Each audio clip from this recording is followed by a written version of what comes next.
దయచేసి ఇట్లాంటి మనుషులు ప్రజా జీవితంలో ఉండకూడదండి. ఇంకా ఈయన మనిషి, ఈ పెద్ద మనిషి మా తండ్రి ఏజ్ ఉంటాడని ఆయన ఇన్ని రోజులు ఏమనలే నేను. ఈయనేందో ఈమె పుచ్చు వంకాయ సచ్చు వంకాయ అనేదో మాట్లాడుతున్నాడు.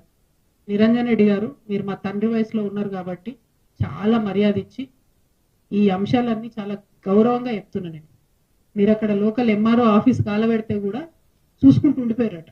మరి అది ఒకవేళ నిజంగా కేసీఆర్ గారికి తెలిసి ఊరుకుంటే మాత్రం 100% అది తప్పు అవుతుంది, అది కరెక్ట్ కాదు. ప్రజలు మంచి తీర్పు ఇచ్చారు. ఇంకా ఇంకా బీభత్సమైన మెజార్టీతో కొట్టేది ఉండే మిమ్మల్ని. ఇంకొకసారి నా మీద ఎటువంటి తట్టు మాట్లాడితే తండ్రి వయసు కూడా చూడము, పిచ్చి పిచ్చిగా మాట్లాడితే పుచ్చలేసిపోతా చెప్తున్నాను.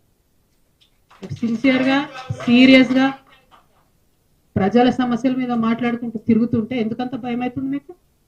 మీరు అంత తెలివితేటలు ఉన్నోళ్ళైతే, అంత గొప్పోళ్ళు అయితే, కేసీఆర్ గారు మీకు వ్యవసాయ శాఖ మంత్రి ఇస్తే ఎంత పని చేయాలి కాన్స్టిట్యున్సీకి? ఇట్లా పీడించుకొని తింటారా? ప్రజల రక్తం తాగుతారా మీరు?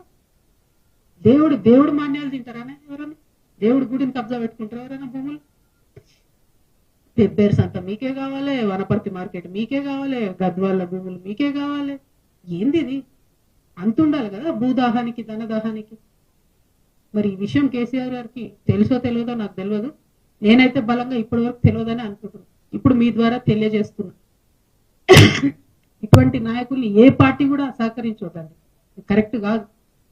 అరే ఒక్కొక్కరు విషయం చెప్తుంటే 32 మంది బీసీ బిడ్డల మీద కేసులు పెడతారండి. ఒక్కసారి కాదు, రెండు